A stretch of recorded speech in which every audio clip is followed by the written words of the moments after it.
Artificial intelligence is finally here. We need to know what it is capable of and what it can do. To know what is ahead, we must know what is behind us too. In 1996, IBM had released Deep Blue, a computer with only one purpose: to play chess. Later that year, Deep Blue faced off with Grandmaster and World Chess Champion Garry Kasparov. Sadly, Deep Blue lost to Kasparov 4-2. This was an introduction to a computer that could think and adapt, not just do the same thing over and over again, something that was capable of a thought process and planning. This was where the race for artificial intelligence has begun. Fast forward to 2002, and Roomba is released as an autonomous robot that can be used in the everyday household. An independent robot that simply goes around and cleans your house. iRobot was started in 1990 by two MIT graduates. After working with NASA, they released the Roomba. The technology of autonomous robots didn't stop with the Roomba. In 2004, Spirit and Opportunity were among the stars, and not metaphorically. NASA sent two autonomous rovers to Mars. Spirit and Opportunity searched, roamed, and analyzed the terrain of Mars without any input from NASA. A small leap in the world of mankind, but a huge leap for AI. But before we could create a mechanical being that was capable of emotion, we first had to figure out how our own brain works, so we decided to map out every aspect of it. In 2005, IBM and EPFL began the Blue Brain Project. The idea of the Blue Brain Project was to do just that. They built a biologically detailed reconstruction of the human brain. The supercomputer-based constructions were and are the most detailed reconstruction of the brain and have paved the road in multiple fields of study. Looking at the linguistics side of AI, you'll find that we have been talking to computers for ages, now dating back all the way to the late 1950s, when man was finally successful in getting a computer to recognize spoken binary. But it never became true artificial intelligence until 2011, when the first personal assistant software, whose name still lives on today, Siri. Ever since, Siri took off, creating the idea of shrinking the gap between human linguistics and machines. It continued with the release of very similar AI, the launch of Google Now in 2012 and Alexa in 2014. Ever since then, they have been incorporated into our daily lives. The area was a little dry until 2011, and then something amazing happened. Watson was released by, surprise, surprise, IBM. To show everyone what Watson was capable of, they gave it an encyclopedia and they played some games. In 2011, Watson took part in an episode of Jeopardy! In which he faced off with the two best Jeopardy! Game show players. Watson won, which is no surprise. How could you compare the speed and certainty of a computer to a couple of Jeopardy! Players? But that wasn't the big surprise. What surprised everyone was what happened later. Final Jeopardy! Category is U.S. cities, and here is the clue. Its largest airport is named for a World War II hero. Its second largest for a World War II battle. 30 seconds, players, good luck.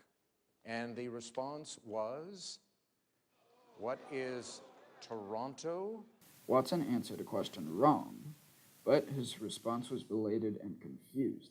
Confused as in an emotion. A simple one, yes, but an emotion has never been seen in a computer before. An AI that could feel and think like a human was closer than ever. Now we'll look into the more probable and reasoning side of AIs. AlphaGo is another program created by DeepMind. It really started to take off in 2015, but advanced its way through 2017. AlphaGo took part in a tournament in which it competed with the Go World Champion. When AlphaGo bested KG for the second time, something incredible happened on the other side of the world. At around the same time, we start looking at the robotics of the AI industry in 2016. Although Boston Dynamics have been around since the early 90s, they were already making leaps and bounds in the field, creating some of the best AI robots there were at the time.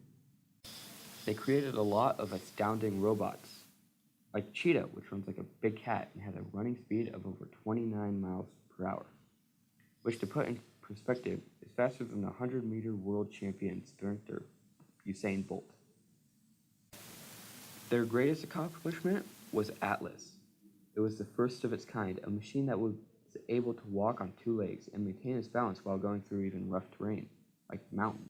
They have also created other outstanding AI robotics, such as Big Dog, which is a four-legged walking robot that has the ability of carrying 150 kilograms, or about 350 pounds, up a 35-degree slope at around 4 miles per hour. All of this while being able to calculate different factors such as terrain, conditions, obstacles, and anything else that might be encountered.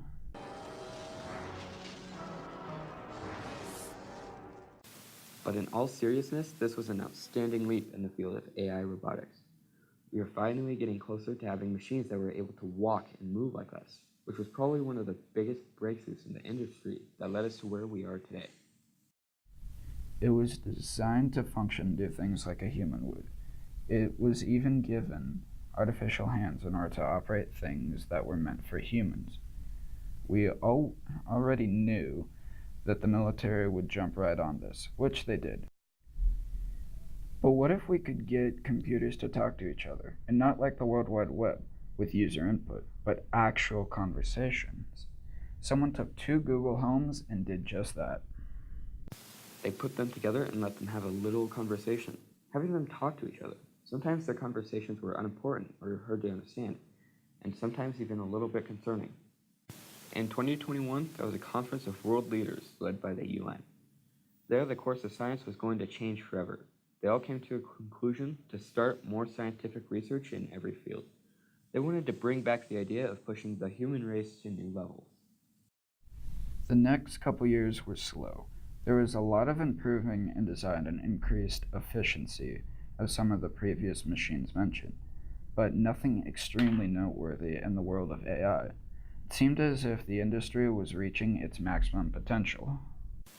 Then in 2025, there was a revolution in the way we use personal assistants, much like the way Siri revolutionized it in the years 2011 and 2012, but much more escalated, almost like out of an old movie. Personal assistants became much more part of our world. After that convention, the AI industry exploded. There was so much research that was coming out of it, along with every other field in science. There were a lot of advancements, but here are a few that we found really sculpted the way to where we are today. Next comes the big AI robotics revolution. We talked about the Boston Dynamics and what they were able to do with their mediocre funding.